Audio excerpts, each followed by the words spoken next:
perbuatan Soekarno lah itu. Tapi Soekarno sendiri tahu itu beresiko ya. Karena itu dia ngasih lifetime-nya. Kayak lu beli bohlam gitu ya. Kan ada umurnya begitu ya. Nah persoalannya adalah kita bohlam yang udah kadaluarsa masih kita pakai.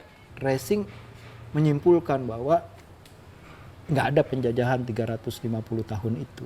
Kita harus menghitung satu persatu secara detail dan nanti kita akan bahkan menemukan bahwa ada negara-negara juga yang masih merdeka begitu dan kerajaan yang masih merdeka.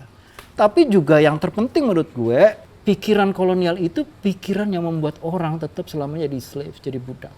Dan di dalamnya tuh ada bukan hanya diskriminasi tapi rasisme dan superioritas ras.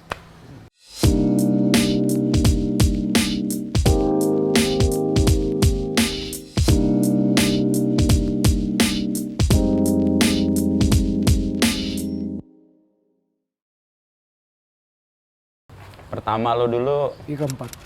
Kedua terus kita makan yang dari Medan tuh apa? Oh, Lomo-lomo. Apa namanya? Oh iya. Itu yang hujan-hujan itu enak banget itu anjir. Ombus. Ombus. Wah, Oh nanti Bang Logo datang. dia punya kekasan tuh, rasa yang luar biasa. Ombus. Itu tahun berapa di sini? 17 tahun lalu berarti tahun 2005? Iya ya. Iya. Lebih 2006. enggak dong. 2006 dong. 17 tahun kan? Udah punya KTP ya? Rumahnya udah punya KTP nih. Kalau dihitung gue belum silent loh, hampir aja. dulu? Waduh. Iya. Jangan-jangan nanti ada Kalau tagihan pinjol kan? Ada berita panggilan belum bayar pinjol, masalah ya. Itu 17 tahun di sini ya kira-kira. Tahun ke-17. Tahun ke-17. Siap-siap dapat KTP dari wali kota Depok. 350 tahun itu cerita itu kan menjadi perdebatan tuh. Kita dijajah dan oleh Soekarno kan itu jadi cara untuk membangkitkan nasionalisme. Duduk soalnya itu gimana sebenarnya menurut sejarah? Kita belajar sejarah Bang JJ nih sekarang. Ya sebenarnya lu menyebut Soekarno tuh udah betul ya. Jadi itu perbuatan Soekarno lah itu. Tapi Soekarno sendiri tahu itu beresiko ya. Karena itu dia ngasih lifetime-nya. Kayak lu beli bohlam gitu ya. Kan ada umurnya begitu ya. Nah persoalannya adalah kita bohlam yang udah kadaluarsa masih kita pakai. Itu bohlam kan udah nggak bisa dipakai gitu seharusnya gitu. Kata Soekarno dia pakai itu untuk memberi semangat. Gimana nih kita baru merdeka, Republik masih orok, katanya Urip Sumoharjo, negara kok sonder tentara. Sementara Belanda pengen comeback. Nah mereka kan pakai persenjataan modern semua gitu. Ya. Nah akhirnya kata Soekarno berpikir dia gimana caranya supaya membangkitkan semangat ini menjadi perlawanan rakyat semesta gitu ya. Maka Soekarno tuh menggunakanlah term yang digunakan sebenarnya dari dunia kolonial ketika tokoh-tokoh pergerakan terutama Syahrir itu melihat bahaya fasisme di tahun 30-an. Oh, dari ya kan? Seluruh dunia? Iya, jadi sedang naiklah tuh fasisme itu ya. Dan Syahrir dan kawan-kawan pergerakan kemudian mengusulkan kepada pemerintah Hindia Belanda, gimana kalau kita bergandengan tangan kayak di India dengan Inggris gitu untuk melawan fasisme, lu si penjajah dengan gue rakyat terjajah ini jadi satu. Kita kolusi lah melawan fasisme itu katanya gitu. Terus dijawab sama Gubernur Jenderal, kalau permintaan lu kita bergandengan tangan bonusnya merdeka, kagak sorry to say ya gitu katanya gitu. Sorry ya gitu ya kata Gubernur Jenderal gitu. Kita sudah di sini 300 tahun, kita pengen di sini 300 tahun lagi kalau perlu dengan pentungan plus bedil katanya gitu. Itu kolonial. Itu Gubernur Jenderal tuh yang ngomong. Nah, omongan ini terkenal di zaman pergerakan, jawaban dari si Gubernur Jenderal ini 300 tahun. Ya Soekarno bawa ini ke masa setelah merdeka, ditambahin 50 tahun. Nah, disitulah kemudian sejarah zaman kolonial mengalami mitologisasi, ya. Jadi dari sejarah ke mitos begitu. Soekarno pakai mitos ini untuk menyemangati rakyat, karena kita nggak punya tentara kan. Ya, akhirnya rakyat berbondong-bondong. Gimana kita udah merdeka mau dijajah lagi gitu. Mereka masuk semua membela diri dengan bambu runcing. Bayangin lo ngadepin panser dengan bambu runcing, ngadepin mitra liur persenjataan modern dengan bambu runcing begitu. Tapi kan semangat kan nggak bisa dilawan. Dan itulah yang menghasilkan kayak peristiwa Surabaya gitu ya. Atau atau peristiwa rapat raksasa di lapangan Ikada. Nah, persoalan ini kemudian ditelaah sama satu ahli hukum sebenarnya namanya G.J. Racing. Panggilannya Pak Sinyo Han. Oke. Sebenarnya namanya Hanoman. Dia warga negara Indonesia tapi turunan Belanda. Oh, iya, Hanoman, panggilannya Hanoman. Okay. Karena putih orangnya gitu ya. Sinyo Han ini tinggal di daerah Menteng gitu, jalan dekat rumah Bu Mega ya, jalan Cikditi. Tengku Umar. Tengku Umar ya, jalan Tengku Umar. Nah, dia ahli hukum, ya menggantikan Profesor Logeman di hukum UI gitu. Dan tahun 50-an tuh dia mulai menulis beberapa esai dengan pengetahuan dia.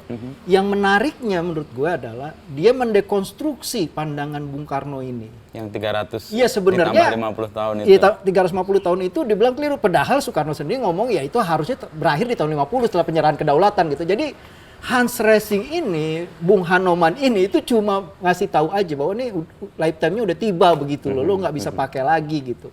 So dia nulis beberapa essay, artikel begitu, dan kemudian dibukukan judulnya Indonesia Between the Myth gitu. Indonesia di antara mitos-mitos gitu. Jadi dia mau ngomong 350 tahun itu lebih banyak mitos daripada historinya gitu. Nah, menariknya dia adalah inspirasinya.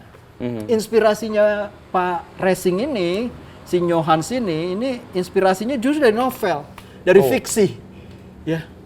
Tapi fiksi ini berdasarkan perjalanan personal seorang sastrawan terkenal namanya Joseph Conrad. Joseph Conrad. Iya, dia keturunan Rusia ya, tapi dia bertualang di kawasan Nusantara, terutama Asia Tenggara, Indonesia utamanya begitu, dan menulis beberapa novel perjalanan dia. Dalam novel-novel itu dia menjelaskan kok di tahun 1905, 03, 1898 begitu. Saya pergi ke beberapa tempat di wilayah yang namanya Hindia Belanda, walaupun namanya sudah Pax Nederlandica, kesatuan wilayah Hindia Belanda. Tapi kok saya ketemu orang Belanda yang ngurus ekstradisi, buronan lari ke kerajaan tertentu di kawasan Nusantara yang katanya jajahan Belanda gitu. Jadi ada kerajaan-kerajaan yang masih merdeka. Ada negara-negara yang masih merdeka. Itu novel menggambarkan perjalanan-perjalanan si tokoh Conrad ini menemukan negara-negara dan kerajaan-kerajaan yang masih merdeka di Indonesia. Nah, Racing sebagai ahli hukum dan doyan sejarah menggabungkan dua kebiasaannya dia, hukum internasional ya, dan kedua sejarah. Jadilah itu buku pendekatan hukum internasional dengan sejarah yang bisa memberikan bukti bahwa kayaknya klaim Indonesia dijajah 350 tahun atau jargon Indonesia dijajah 350 tahun itu lebih merupakan mitos daripada sejarah gitu. Dia kasih tahu lah misalnya waktu Soekarno lahir di Surabaya tahun 01, Bali itu masih perang negara ibunya. Aceh tahun 04 itu masih perang gitu loh. Orang Batak itu masih perang tahun 1907 bahkan sampai tahun 1908 karena bapaknya Siter, Om Pubabiat masih meneruskan perang setelah Singamaraja tertembak si Bontar Mata. Nah, pejuang Aceh yang kalah di perang Aceh tahun 04 itu bantuin Singamangaraja. Jadi di banyak tempat itu masih perang dan ada negara-negara yang bukan hanya berperang tapi juga dia masih merdeka gitu. Artinya penjajahan 350 tahun itu gugur karena fakta-fakta gugur itu. Dan tidak ada buktinya sebenarnya kalaupun misal kita hitung dari Ambon misalnya gitu. 1605 kalau dihitung kan nggak sampai 350 tahun. Atau gue lah orang Betawi begitu ya. Kan ibu kota The Dutch Seaboard Empire atau apa hitungannya company ya. Itu di Batavia itu kan di Jakarta sini kan. Itu kan 1619 kan penaklukan. Kalau dihitung kan nggak sampai 350 tahun. Tapi juga kalau kita mau hitung dengan serius itu kan VOC itu bangkrut tahun 1800 gitu ya. Itu kan perusahaan dagang, bukan negara Belanda.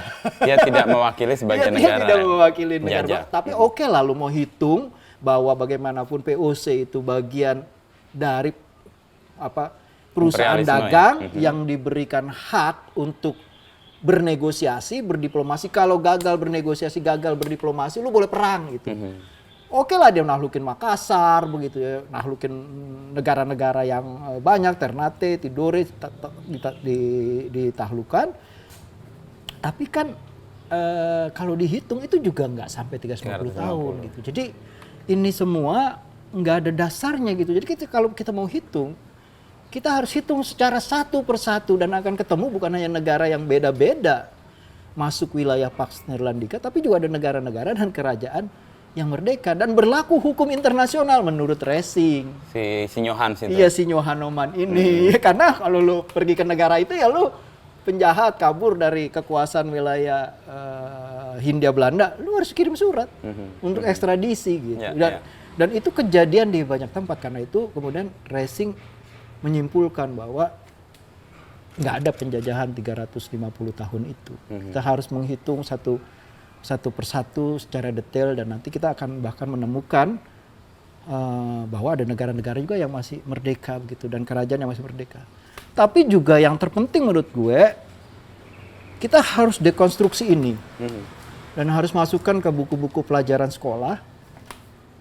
Karena kan anak-anak perlu inspirasi ya. Kan asal usul kita hidup dengan mitos 350 tahun ini dari bangku sekolahan kan. Lo kan pasti belajar. Iya, kita dijajah 350 tahun. Ada peristiwa 17-an orang pidato kita udah 350 tahun. Nah, persoalannya adalah sejarah itu kan harus ada orang PKS atau Mas Yumi bilang ibrohnya gitu ya. Hikmahnya begitu ya. Nah, hikmahnya nih apa? Kalau kita ngomong kita nggak dijajah 350 tahun, maka kita bisa ngambil hikmah bahwa orang Indonesia tuh kalau dikatakan bodoh tuh keliru gitu. Hikmahnya itu? Iya. Kan orang Belanda selalu bilang pribumi itu bodoh gitu. Kayak novel Pram lah ya kan. Soal mingke gitu kan dari kata monyet gitu kan. Ya monyet karena ukuran otaknya lebih kecil kan sebenarnya dia mau ngomong begitu kan. Tapi nggak eksplisit lah. Nggak eksplisit gitu. Nah, jadi orang pribumi itu bodoh, malas gitu kan. Setu Sena Nasr itu nulis itu kan buku mitos pribumi malas begitu. Udah bodoh, malas begitu. Nah, ini bisa kita dekonstruksi bahwa ada negara-negara yang tetap merdeka dan Belanda harus berdiplomasi loh. Harus negosiasi sama ini negara dan harus berhubungan tidak sebagai patron klien ya, tapi tidak sebagai atasan bawahan, tapi sama-sama setara itu. Nah, itu kan membanggakan ya bahwa leluhur kita nggak begitu aja gampang ditekuk begitu dan dikuasai gitu loh. Yang kedua juga untuk menguasai beberapa negara dan kerajaan itu kan lu harus perang besar-besaran. Di Jawa, di Ponorogo itu kan sampai Miss Queen itu kan, sampai Kiss Queen itu si Belanda dan harus bikin tanam paksa untuk memulihkan modalnya dia kan. Karena kalau gue nggak bisa pulihkan, gue nggak bisa memodernisir negara gue, ikut negara-negara Eropa lainnya gitu. Nah, terus perang Aceh begitu, itu kan panjang, perang Batok dan banyak perang lagi. Ada 500-an perang mereka harus lakukan kalau menurut buku perang melawan penjajah itu ya. Jadi itu menggambarkan bahwa leluhur kita juga selain punya kemampuan diplomasi, ya artinya kecerdasan gitu ya berdiplomasi, juga itu punya kemampuan strategi perang. Sehingga Belanda pun harus melakukan. Dua hal ini kan hilang, padahal itu bisa memotivasi. Oh iya ya kita nggak seperti yang digambarkan Belanda goblok begitu. Malas, bodoh begitu ya. Enggak seperti itu gitu. Kalau kenyataan hari ini kita kayak begitu ya kira kita nggak belajar sejarah aja kan. Tapi kembali ke yang tadi, apa tujuan Soekarno membangun mitos yang sebenarnya dia tahu juga itu mitos kan? Di era itu selain bahwa membangkitkan semangat melawan penjajah yang punya peralatan militer yang jauh lebih modern dibanding kekuatan yang kita miliki. Kebencian. Kebencian itu kan bahan bakar yang penting juga dan menurut musuh bersama ya. Iya dan menurut gue Belanda ini memang bajingan maksudnya gitu. di dalam pikiran para pendiri bangsa kita Belanda ini memang bajingan gitu. Belanda itu sama sekali tidak punya tidak punya visi, tidak punya bayangan, tidak punya kebaikan sama sekali gitu. Jadi dia nggak pernah ngebayangin bahwa kolonialisme ini akan berakhir. Bahkan ketika kolonialisme itu menghadapi ancaman-ancaman begitu ya, akan digulung dalam percaturan kekuatan dunia begitu ya. Dia tuh tetap gitu. Bahkan waktu ratunya di pengungsian, ratunya salah satu yang pertama diumumkan ya Hindia Belanda tetap Hindia Belanda. Hindia miliknya Belanda begitu. Itu tetap bayangin itu. Sekopek itu ya, sekeras kepala itu gitu. Nah, gambaran Muhammad Husni Tamrin itu kan menurut gue menarik ya. Husni Tamrin tuh melihat bahwa pergerakan itu dengan cara-cara radikal begitu ya. Itu nggak bisa menyadarkan Belanda. Dia coba masuk gitu ya, membawa gagasan-gagasan radikal dari luar setelah dunia kolonial Hindia Belanda itu di rumah kacakan, kan nggak bisa bergerak deh, banyak dibuang ke Bovendigul, ke Kam gitu. Nah, dia masuklah lewat Volksraad ini, membawa isu-isu dari luar, sehingga Volksraad menjadi lebih radikal kan. Tapi juga dia putus asa karena mau cara ko maupun non ko itu sama kokohnya Belanda. kan brengsek ini gitu loh. Nah, jadi Belanda itu sama sekali tidak mau memberikan kesempatan Indonesia untuk merdeka. Ya, disimpulkan dengan pernyataan tadi si Gubernur Jenderal bilang, "Yuk kalau kita udah di sini 300 tahun, kenapa kita nggak 300 tahun lagi plus pentungan dan bedil." Nah, pernyataan Soekarno tentang 350 tahun itu mengingatkan perasaan benci itu. Gila nih Belanda emang brengsek bajingan ya. Dia udah kalah, kita udah merdeka, dia mau tetap ekspansi. Makanya kita harus lawan dengan karena itu gimana caranya melawan persenjataan modern, pasukan yang didukung oleh sekutu itu kan. Kita baru merdeka, nggak ada tentara. Kebencian dipompa itu. Ingatan sebenarnya ya, ingatan akan perihnya kolonialisme Belanda yang kokoh itu. Ini kuatnya narasi dan story sebenarnya. Iya, ya tapi menurut gue pemimpin kan fungsinya itu, dia menciptakan imajinasi. Imajinasi sehingga kita kita terpantik untuk melakukan sesuatu gitu. Dengan sukarela. Iya, dengan sukarela dan keinginan untuk menyumbang kan. Akhirnya kita menyumbang dan sering kita ingat dia itu sudah berkorban jiwa, raga, harta. Bukan itu omong kosong, tapi itu sesuatu yang benar. Karena apa? Karena dorongan imajinasi dari pemimpin. Pemimpin tanpa imajinasi ya bangsanya mati. Betul. Mati, benar-benar mati. Nasionalisme kan sebenarnya imajinasi. Ya. Negara yang kita bayangkan lah. Iya. Kita imajinasikan. Proses dah. Kalau imajinasinya mati, ya bangsanya tuh mengerdil kan, menyusut begitu ya. Karena dia kehilangan bahan bakar untuk seluruh rakyat terlibat. Nah, di tahun 45 kenapa kita terus mengenang ya sebagai semangat 45 gitu. Karena seluruh rakyat itu terlibat dalam revolusi. Tentara nggak bisa bilang ini revolusi kami yang peran paling depan. Sorry to say, sorry ya. Enggak, itu perlawanan rakyat semesta. Yang dibangun karena tadi. Iya, dibangun karena mereka punya pengalaman. Itu kan yang dibilang bahwa kemerdekaan itu bukan hanya keinginan segelintir elit. Itu kan yang dilakukan oleh Belanda kan. Oh iya, itu bangsa udah merdeka, tapi bukan kemerdekaan keinginan rakyat katanya. Keinginan Soekarno, Hatta dan kawan-kawan katanya. Yang jumlahnya ratusan orang doang gitu. Rakyat marah kan, ngumpul 500.000 orang. Itu demo pertama yang paling besar kan di lapangan Ikada. Untuk melawan pernyataan setelah Belanda itu kan berentet sampai peristiwa Surabaya, Ambarawa, Semarang semua. Itu untuk membuktikan bahwa lu bajingan ya gitu loh. Sekali lagi ya, masih bikin isu bahwa ini bukan keinginan rakyat semesta, cuma segelintir elit. Enggak, ini keinginan kami. Makanya mereka melawan di mana-mana kan, muncul di Sumatera, di Jawa, di Sulawesi, di Bali, di banyak tempat di Indonesia itu terjadi perlawanan, penolakan terhadap semua yang berbau kolonial. Semua yang berbau kolonial. Jadi waktu itu orangnya dan pikirannya. Pikiran kolonial itu ingin digantikan oleh pikiran semangat proklamasi, cita-cita proklamasi. Jadi mereka memahami kolonialisme itu bukan hanya orang, bukan hanya bangunan, tapi yang terlebih terutama adalah warisan kolonial berupa pikiran. Karena itu yang akan paling menjadi tantangan utama. Dia bisa pindah ke orang yang bukan kulit putih, yang bukan rambutnya bule, tapi si sawo matang atau si sawo busuk yang rambutnya hitam, perilakunya bisa seperti kolonialis begitu. Itu yang harus dilawan. Karena itu kan kemudian setelah revolusi 1945-1950, kemudian di tahun berikutnya Soekarno mendengungkan revolusi kembali, karena dia membenarkan apa yang dikatakan oleh Tan Malaka. Rupanya benar, kita belum merdeka 100% kalau belum melawan bau kolonial ini yang hinggap di tubuh kita gitu ya. Minyak wanginya masih abadi begitu. Jadi kita harus gosok nih. Keluarkan. Bagasi kolonial ini harus kita buang begitu. Itu kata Tan Malaka, harus 100% jadi bangsa merdeka, artinya membebaskan diri menjadi orang yang bukan budak lagi.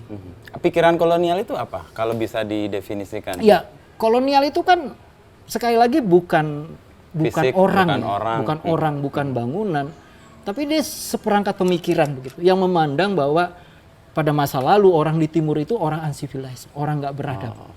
Orang nggak beradab itu karena itu kita harus jadi embok pengasuh. Untuk makanya dia beradab. Iya, supaya dia beradab.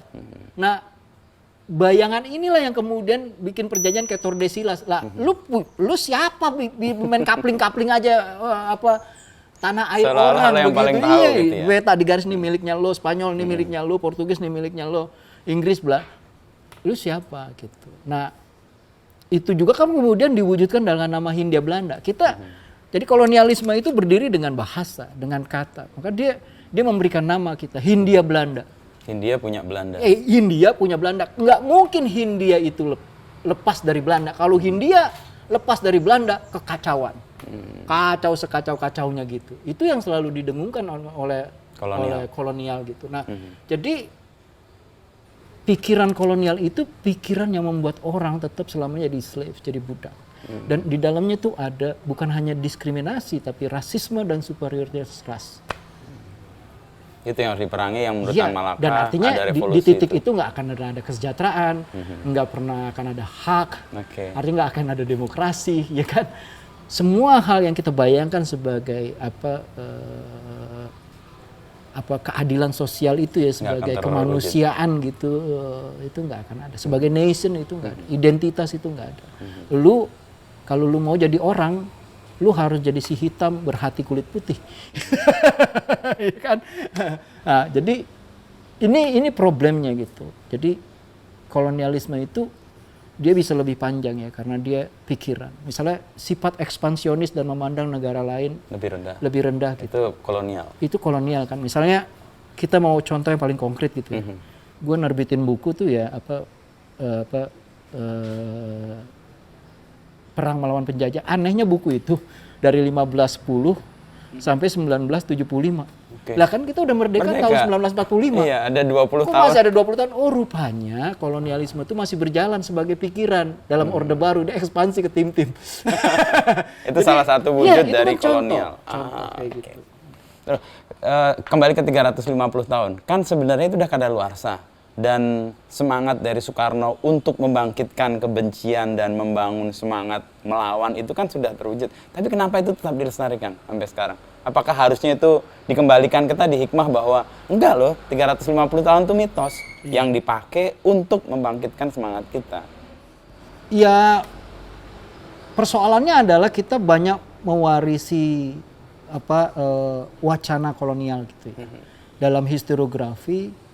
Tapi problemnya bukan tidak ada perkembangan dalam historiografi kita. Seperti gagasan racing ini kan sudah tumbuh di tahun 50-an. Ya. Tapi persoalannya, si Nyohans ini udah ngomong di tahun 50-an. Tapi persoalannya adalah dari dunia akademik, dari studi-studi akademik, kan perlu jembatan ini.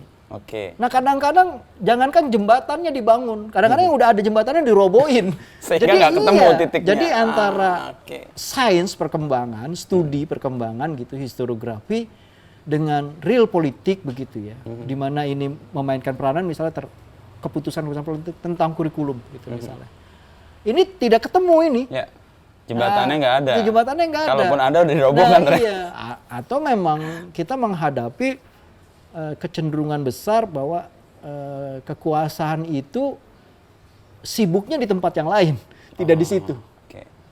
Karena apa? Karena buat mereka pembangunan yang terpenting itu pembangunan menjadikan anak didik itu siap pakai.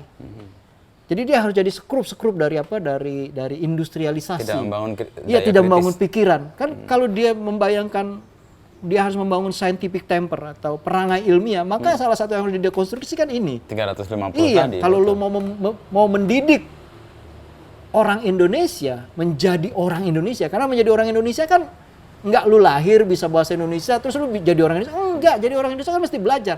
Nah, cara belajarnya bagaimana? Mendekonstruksi itu. Ya, dengan mendekonstruksi sejarah warisan kolonial itu.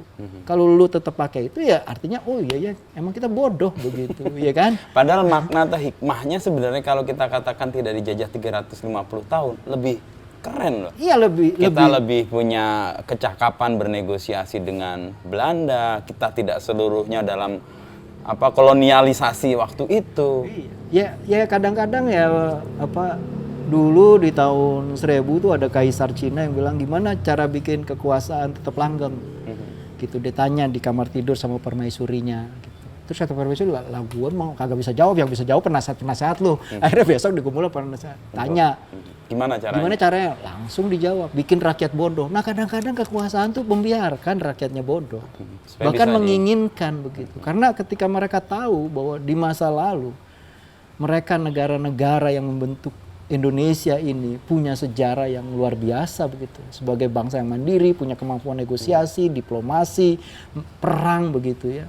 Itu kan mereka akan punya pride. Dan itu mungkin akan mengganggu persatuan. Iya, karena orangnya menjadi lebih cerdas. Iya. Nggak Jadi kan bisa mereka bilang harus minta dihargai. Wah bahaya deh kalau semua minta daerah istimewa katanya gitu kan. Masuk. Jadi mungkin ada kepentingan yang dipakai untuk merawat Iya. 350 Nah, itu jadi bagian. Jadi mitos persatuan itu disalahpahami. Justru sekarang kan kekuatan itu justru perbedaan. Betul.